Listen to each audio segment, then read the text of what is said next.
Hi everyone, Richelle here. Today I will be interviewing Deborah Wang, Artistic Director of DesignTO and co-curator of Exchange Pieces. It is currently online and co-presented with Harbourfront Centre and supported by Lemay. Here we go, here we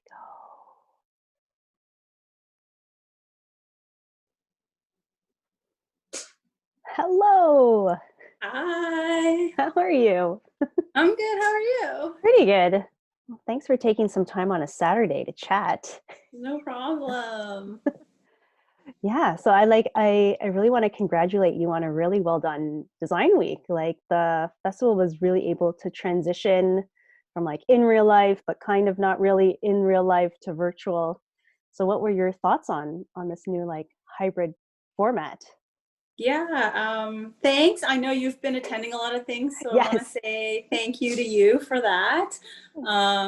So much of public events like these rely on people coming out, or in this case, coming to their computers. So thank you for that. And My pleasure. yeah, I mean, I don't think prior to the pandemic we would have ever thought about doing online programming. I mean, that's true, I would say, of almost all of the institutions, Hmm. arts institutions. But now that we've done it and come out, I don't think we'll ever not do it. I think Right. online programming will always be a part of what we do. And I think because, yeah, there's just so many things it also affords, and in terms of being able to reach a wider audience and an audience that may not be able to get to Toronto for various reasons, I think is really important. Nice. Really nice. Well, I know today we're going to talk more about exchange pieces. So thanks for for taking the time for that. So, can you tell me about the concept behind it? Yeah, it's a really simple concept. We wanted to bring together early career artists and more senior career artists and designers. So I just use artists kind of as a blanket term, Yes. but by that I mean artists, designers, architects, and other creative people. And we wanted to, yeah, just have them meet each other and work together. I think so much of that also kind of dovetails with the ethos and values of DesignTO in terms of being able to be connected with people at different stages of their practices or careers, and also that kind of aspect of sharing and connecting. So that was really kind of embraced in this exhibition around the theme of care. So care in the creative process, care in collaboration, which has a whole kind of different meaning this year as well during the pandemic, and how these artists and designers could collaborate with each other from a distance. When we came up with this thematic idea, so we do a thematic exhibition every year, as you probably know, and its theme changes. It's kind of whatever the programming team kind of wants to tackle.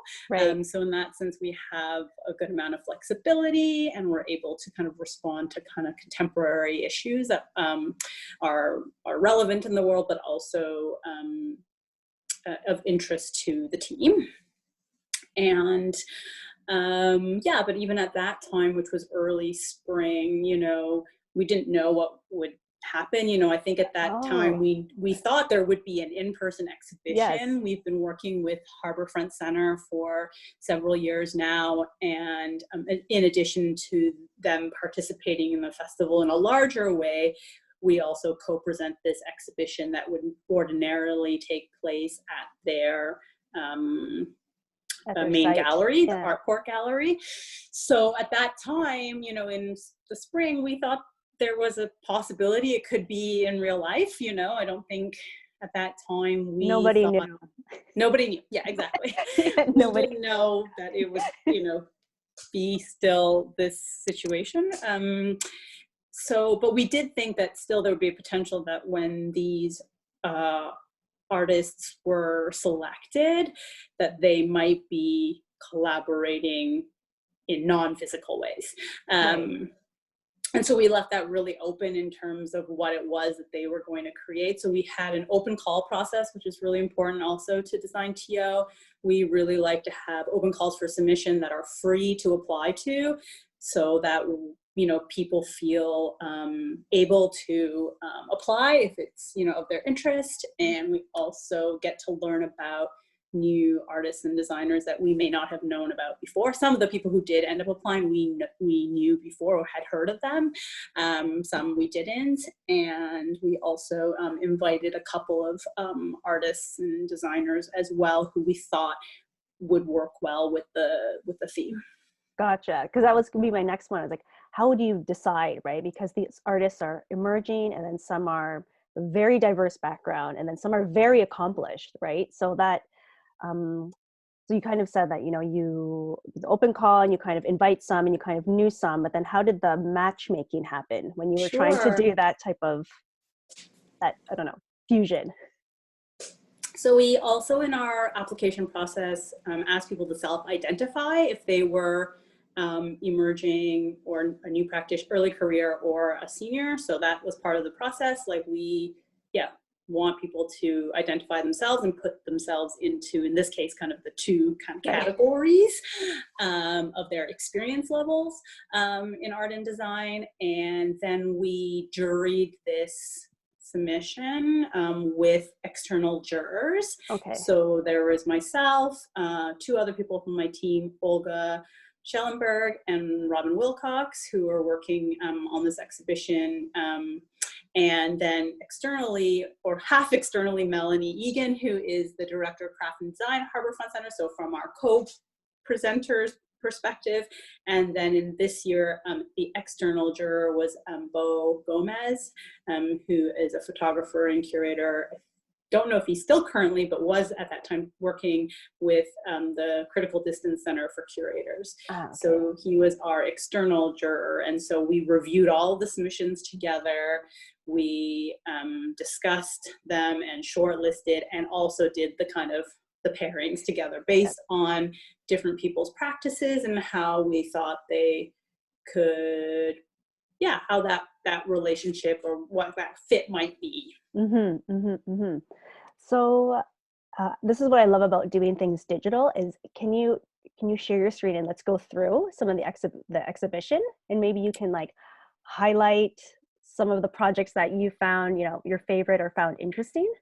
Sure. I'm actually using two devices right now. Okay. So do you want me to share? Yeah, maybe you can share your screen. Okay. I have it up on my other screen, but I'm just using an iPad for the actual conversation because it has better picture and also sound. I never thought about that, using the iPad for interview, because I'm just using my computer. Okay. Yeah, I don't know, like I feel like during this pandemic I've like pulled out all the devices.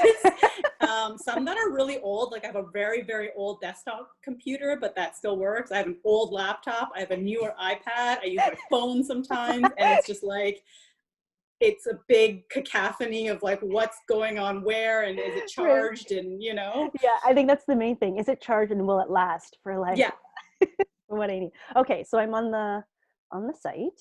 Yeah. So we had a total of 5 and 5. So like 10 artists and designers total. We were typically, our thematic exhibition, you know, is 10 to 12. So that was kind of the range of total collaborations we were looking at.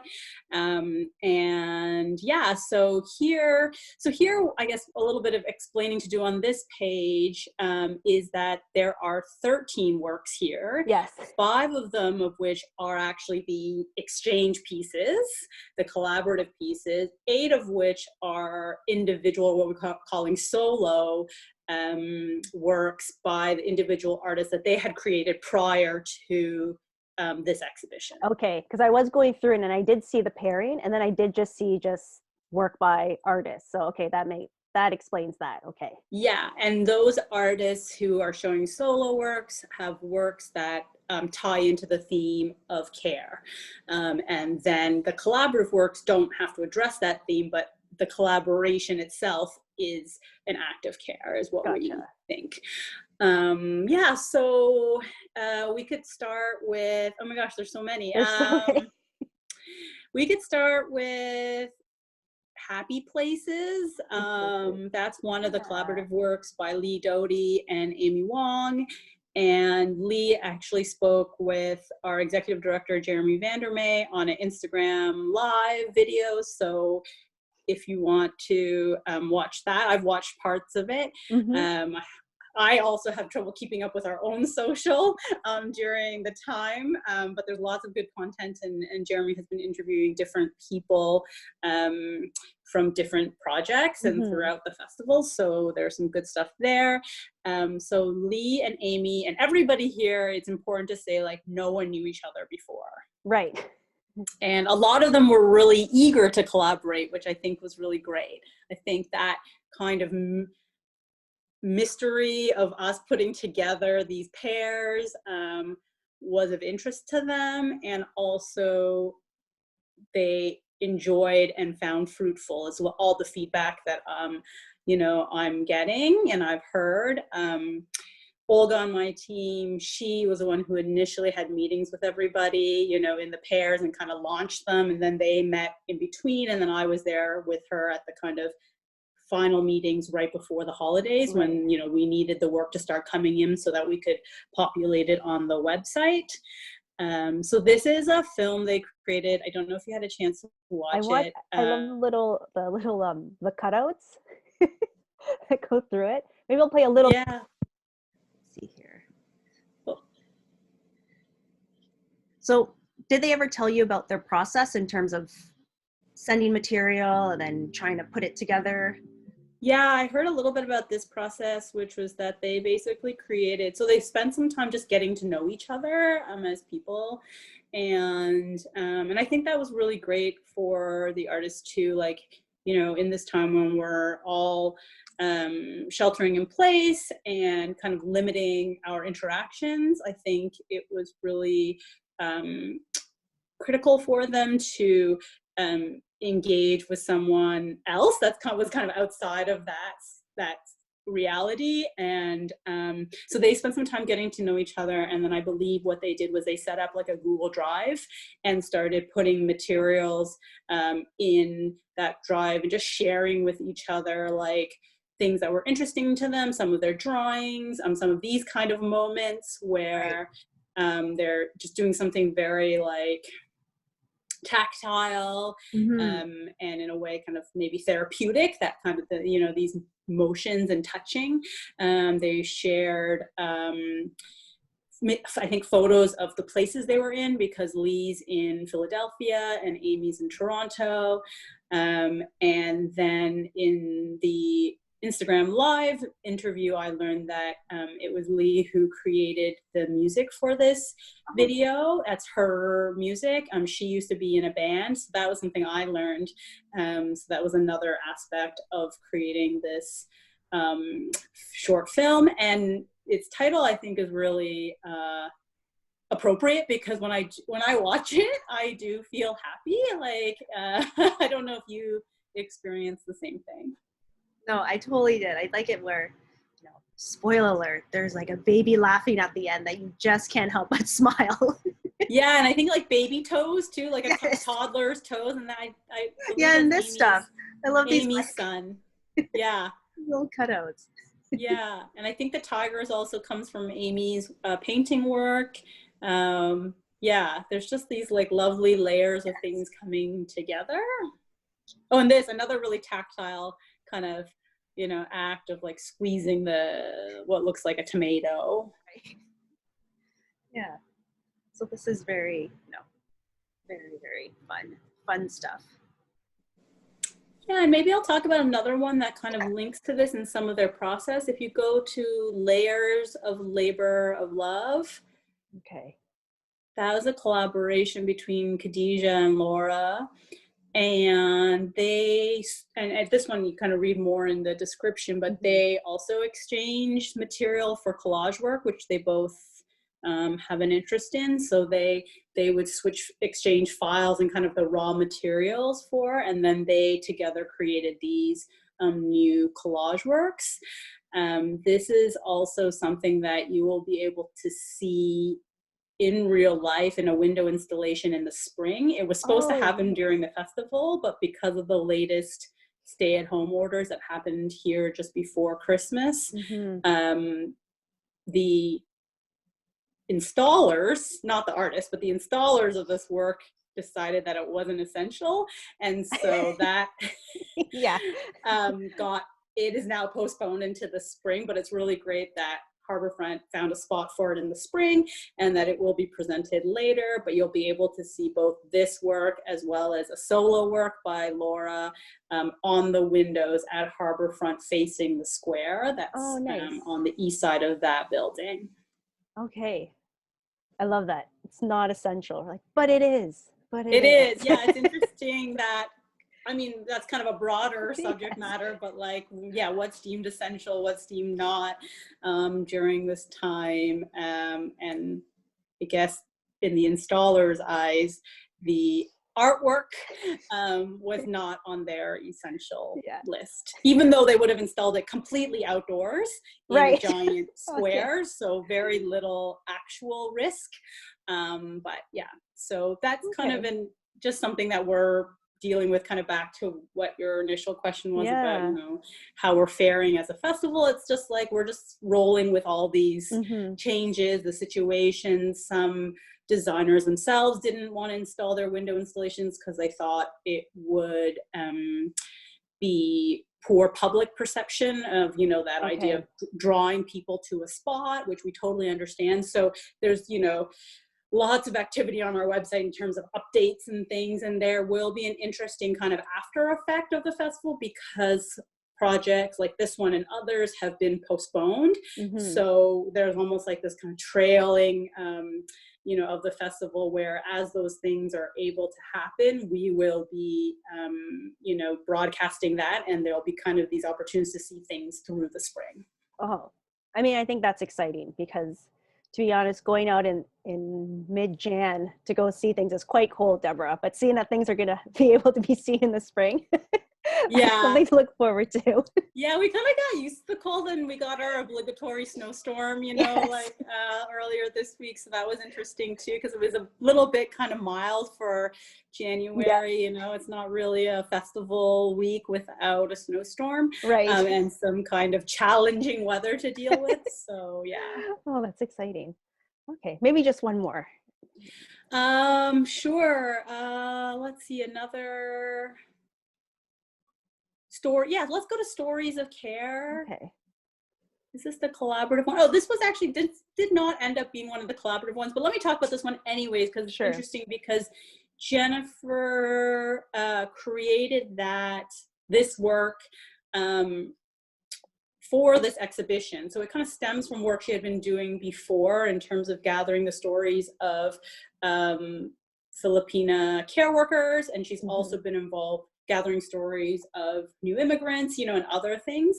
And so what she did was for this exhibition, she took her stories and asked 3 Filipino artists to create artwork based on the stories that she had collected from the care workers. So these are new animations, artworks that were created on the occasion of this exhibition.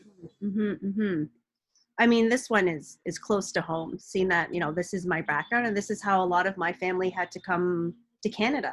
They came as, you know, workers, they came as like nannies, they're still in the healthcare system. So I found this one quite moving, because I'm like, this is close to home for me.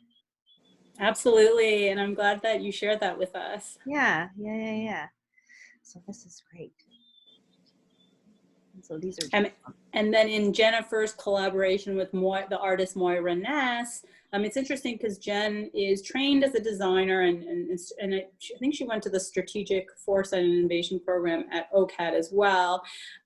So creating artwork is not kind of in her usual wheelhouse, but I really liked how she that the theme resonated with her. That's why she applied, and you know, and through this process after she was accepted, you know, figured out how to tell the stories, you know, or show the stories and collaborate further with other people to do it, both in terms of these Filipino artists, but then also with Moira. That was her kind of pairing in exchange piece, and through that they're also collecting more stories, and Moira is the one generating the artwork from those.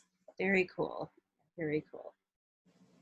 I found this one an interesting format because it's, you know, it's portrait. So yeah. Yeah, there are some challenges online. I have to say we're very grateful to After Modern Lab, who has been working with us almost since, I think, year one. Maybe they linked in with us for year two of the festival, so 10 years ago. They've been working on our graphic communications, and with this they really took on the challenge of creating for us a exhibition website. Right. Yeah. I think that's one thing I was noticing with a lot of the artists and designers. Like they really had to make a website. Like they were doing much more content than I think they were originally thinking they needed to do for the festival. So it was almost like everyone had this learning curve of like, we're creating online content, but how do I show the content? And then, you know, how do I take people through my narrative? So I found that to be quite interesting, but it's good because it's challenging everyone to be like, this is the new norm. Like you just have to start presenting this way. Yeah, it's really true. We're all having to learn so many new skill sets. Yes. Maybe ones we don't actually really want, but now we have. In order to be able to create work and, you know, and still do the things that we do. Very true. Okay, just a couple more questions. So what's next for DesignTO? Yeah, so tomorrow's our last day of the official festival. As we talked about, some things will kind of trail and come on when they are. So there will be some work there coming up in terms, and you'll see activity from us in our newsletter and our social media about those things. We go into February and do kind of a post-festival kind of period where we are collecting data, you know, images, press. We also have to get ready for our annual Ontario Arts Council operating grant. So that's due, I think, March 2nd. It's always very beginning of March. So we kind of come out of finishing the festival and have to start a grant, a big grant right away, which is hard to kind of sustain that energy. And then, in March and April, we kind of start thinking again about the next year. We have an exciting partnership which will see us creating a series of online events. So we're working with the University Arts London as well as OCAD University to do an online conversation series. So about once a month starting in the spring for a series of 5 or 6, we will be having those events. They'll be free. You'll hear more about them. So that's kind of exciting. That's very exciting. And a lot of them are conversations across across the ocean, from Toronto or more Canada-based to UK-based artists and designers who are either OCAD or UAL alumni, faculty. I think we're going to get some students in there too, so that'll be an interesting thing coming up. And what about you, Deborah? Anything coming down your pipeline? No, just continuing to work on this. I think that's it. I also work in architecture. I don't know I think you know that. So I'll continue to do that part-time alongside the DesignTO work. And I'm actually teaching a studio, an undergraduate studio this semester too. So on laneway housing. So that's an interesting topic. I think it's obviously very relevant. You know, it's kind of in step with a lot of the things that are happening in the city. That idea of needing more housing. I know that's not going to solve the housing crisis, but it's part of the general need for more housing in Toronto. And also we're asking students to also think about multi-generational living and things like that, aging in place and some of those things. Wow, that'll be very exciting. And then last, my always favorite question, any words of wisdom for the next crop of designers? Oh, yeah. I've been asked that before, and when I've given talks to students. I think one of the most important things is to, what I say, like, show up with your body, so participate. Now, we can't do it with our physical bodies, but we can show up online for other people, you know, just like you've been doing in attending the festival. That's really important for us as festival creators, you know, as so much of it is, yes, we create all of this content and we bring all these people together, but it's really not complete unless we have, you know, the other side of the equation, which are people who are viewing, attending, participating, asking questions, etc. I'm finding out more about these artists and designers and engaging with them as well. So that's what I always tell people, to show up with your body. And so when we are able to return to see each other in real life, like, it makes a difference to come to something and versus, you know, watching it online later, or, you know, of course that's still supporting, but the strongest mode of support is show up. Right. And then also to say yes to different opportunities. I definitely never thought I would be an artistic director of a festival. I never thought I'd be part of co-founding this festival. Like, those things just were not on my radar before. And it was through a series of opportunities and circumstances, you know, that I said yes to, that kind of led me this way. Oh, that's great. That's really, really great. Cool. Thanks. Well, that's all I have, Deborah, unless you have anything else you want to say or anything else to add. Thanks again for your interest, and nice to see you online on a sunny day. I know, it's beautiful outside. I think I'm going to try and go out for a walk because it's so sunny. Me too. All right. Well, thank you. And we'll probably chat soon in some other forum or something. That sounds good. Okay. See you. Bye. Thank you. You're welcome. Bye.